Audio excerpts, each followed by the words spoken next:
Hello guys, welcome to my DNL drama explanation. तो guys, मैं false face and true feelings ड्रामे का 6th part लेकर आ चुकी हूँ। तो गाइस, इस एपिसोड की स्टार्टिंग में दिखाते हैं कि शिया इरफान से बोलती है कि मैंने तुमसे पहले झूठ बोला है, इसीलिए मैं तुम्हारे प्यार के लायक नहीं हूँ।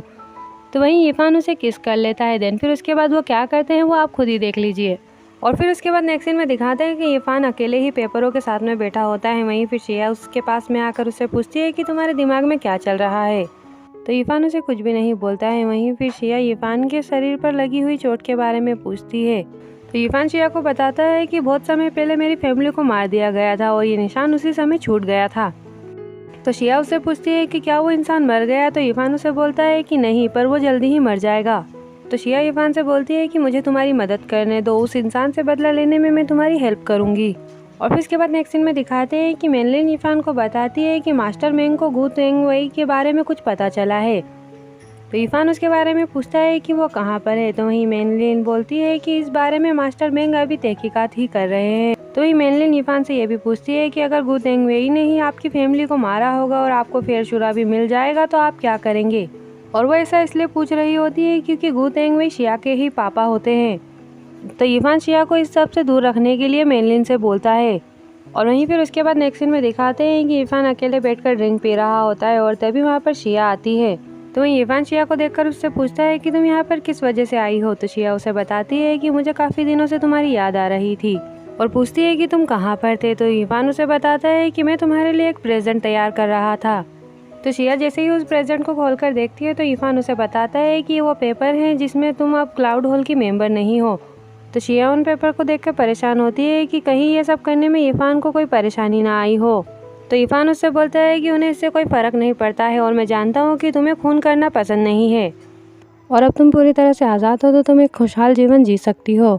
तो शिया उसकी बात सुनकर खुश होती है और बोलती है कि अब मुझे खुद से दूर मत करना। तो वहीं इरफान शिया को देखते हुए मन में सोचता है कि चाहे फ्यूचर में हमारे साथ जो भी हो पर मैं तुम्हें हमेशा सेफ रखूँगा।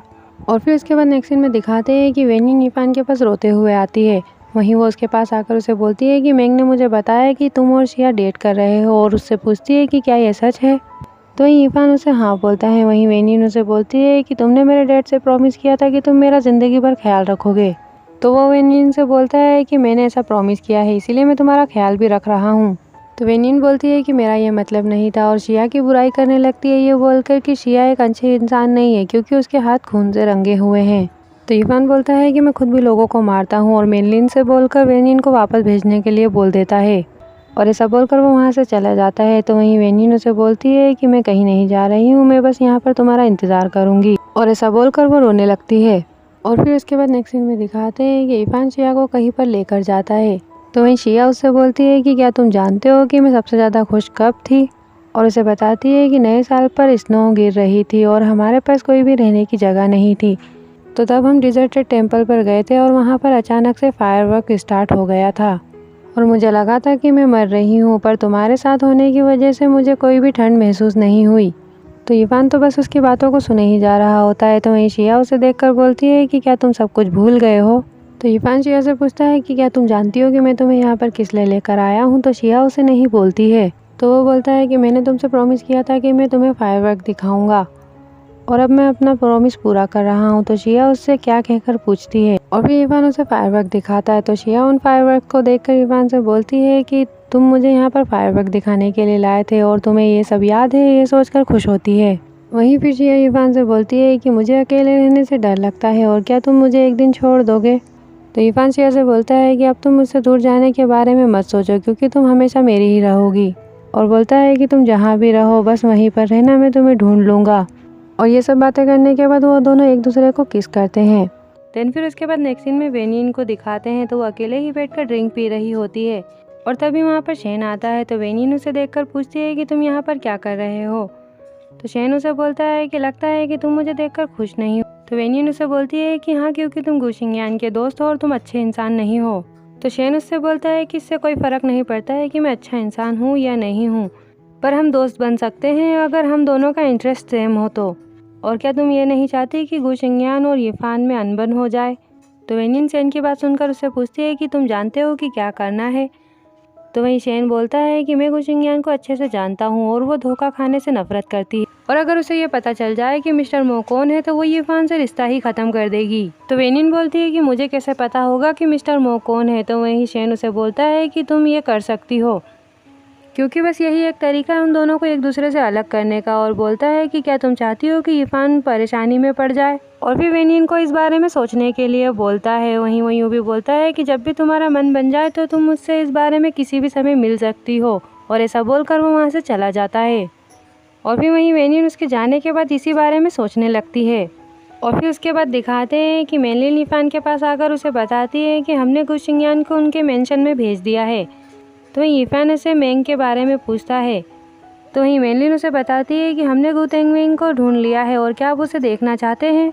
तो यीफान मेनलिन से बोलता है कि मुझे इसका आंसर जानने की ज़रूरत है और मुझे वहाँ पर ले चलो कहकर वहाँ पर जाने लगते हैं। और यहीं फिर हमें इसके बाद दिखाते हैं कि मेंग गु तेंगवेई को मार रहा होता है और गु तेंगवेई कोई और नहीं शिया के पापा ही होते हैं। और फिर तभी यीफान भी वहाँ पर पहुँच जाता है। तो मेंग उसे बोलता है कि आपने जैसा कहा था हमने इसे ढूंढ लिया है। तो वहीं गु तेंगवेई यीफान को देखकर बोलता है कि मैं तुम्हारा दुश्मन नहीं हूँ और मैं तो बस मिस्टर मो से ज़मीन के लिए लड़ रहा था और तुम मेरे साथ ऐसा कैसे कर सकते हो। और तुमने फेरशुरा के बारे में पूछा पर मुझे इस बारे में सच में कुछ भी नहीं पता है। तो वहीं यीफान उसे बोलता है कि अगर तुम ये कहते कि फेरशुरा तुम्हारे घर पर है तो तुम अभी तक मर गए होते, पर मैंने तुम्हें किसी और वजह से पकड़ा है। और उसे बोलता है कि तुमने मुझे मारने के लिए लोगों को भेजा था जब मैं सिर्फ 11 साल का था और तुमने ऐसा किया क्योंकि मैंने ही तुम्हारी बेटी को बचाया था। और ये भी बोलता है कि तुमने ऐसा इसलिए किया ताकि किसी को ये ना पता चले कि तुम अपनी बेटी को अपनी ढाल की तरह यूज़ कर रहे हो जब भी तुम खतरे में पड़ो। और वो जब 8 साल की ही थी और मैंने उससे उसका नाम पूछा तो उसने मुझे नहीं बताया क्योंकि तुमने उसे इस नाम को सीक्रेट रखने के लिए कहा था और तुम उसे हत्यारा बनाना चाहते थे। पर जब तुमने मेरे बारे में सुना तो तुम मुझसे छुटकारा पाने की कोशिश कर रहे थे, पर तुमने ये उम्मीद नहीं की थी कि हम फिर से मिल जाएंगे। तो गु तेंगवेई उसे बोलता है कि ये सब बहुत पुरानी बात है और प्लीज़ मुझे जाने दो। वहीं वो यूँ भी बोलता है कि तुमने शिंगयान के साथ आधे साल से भी ज़्यादा टाइम बिताया है और प्लीज़ मुझे जाने दो क्योंकि आखिरकार मैं उसका पापा हूँ। तो यीफान उसे गुस्से से पकड़कर बोलता है कि तुमने उसे अपनी बेटी कब माना है? जब तुम्हें पता चला कि मुझे फेरशुरा चाहिए तो तुमने अपनी नकली मौत का नाटक किया और उसे मुझसे बदला लेने के लिए छोड़ दिया। और क्या तुम जानते हो कि वो मर गई होती अगर वो ज़रा सी भी केयरलेस होती तो गु तेंगवेई उसे बोलता है कि मैं जानता हूँ कि मैं गलत था, पर प्लीज़ मुझे मत मारो क्योंकि मैं उससे माफ़ी मांग सकता हूँ और तुम्हें जो कुछ भी चाहिए मैं वो तुम्हें दे दूँगा। और क्या तुम गुशिंगयान से प्यार नहीं करते? मैं तुम्हारी और गुशिंगयान की सगाई करवा दूँगा।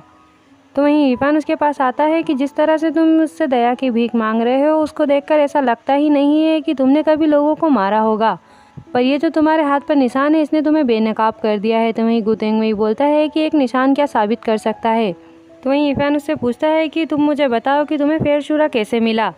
तो वहीं गु तेंगवेई बोलता है कि मैं तुम्हें सच कह रहा हूँ कि मुझे नहीं पता कि तुम किस बारे में बात कर रहे हो। तो यीफान उसे बोलता है कि तुम भले ही मुझे मत बताओ तो मैं गु शिंगयान से ही पूछ लूँगा और वो मुझे सच ज़रूर बताएगी। वहीं फिर उसके बाद हमें दूसरे सीन में शिया और शेन को दिखाया जाता है। तो वहीं शेन शिया से पूछता है कि क्या तुम मुझसे नाराज़ हो। तो वहीं शिया भी शेन से बोलती है कि तुम मुझे खुलकर बताओ, जो बाहर सारे आदमी हैं वो तुम्हारे ही हैं और तुम यीफान को मारने की कोशिश क्यों कर रहे हो। तो वहीं शेन भी उसे बोलता है कि क्या तुम इसका आंसर नहीं जानती हो। तो शिया उसे कोई जवाब नहीं देती है। वहीं शेन उसे बोलता है कि मुझे तुमसे पूछना है कि तुमने उसे बचाने के लिए अपनी जान खतरे में क्यों डाली, क्योंकि तुम्हें डर है कि मिस्टर मो के मरने के बाद तुम उसे फिर से नहीं ढूंढ पाओगी और या फिर तुम उसकी केयर करती हो। तो शिया भी उसे बोलती है कि हाँ मैं उसकी केयर करती हूँ और इस बात को मैं मानती हूँ और भले ही वो तुम्हें यूज़ कर रहा हो। तो वहीं शिया उसे बोलती है कि मेरे पास यूज़ करने के लिए कुछ भी नहीं है। तो वहीं शेन उसे बोलता है कि मैंने तुमसे कहा था कि मिस्टर मो हो सकता है कि नाइट क्लब में ही रहते हो, पर तुमने मुझ पर कभी भी भरोसा नहीं किया, पर मैं आज किसी को लेकर आया हूँ जो तुम्हें सच बताएगा। वहीं फिर उसके बाद वहाँ पर वेनिन आती है। तो वहीं शेन वेनिन को शिया को सच बताने के लिए बोलता है। तो वहीं शिया वेनिन से बोलती है कि अच्छा होगा कि तुम मुझसे सच ही कहोगी। तो वेनिन भी शिया को बताती है कि तुम यीफान के साथ नहीं रह सकती हो क्योंकि उसने तुमसे झूठ बोला है और वही मिस्टर मो है। तो शिया वेनिन से यीफान के बारे में सच सुनकर शौक हो जाती है।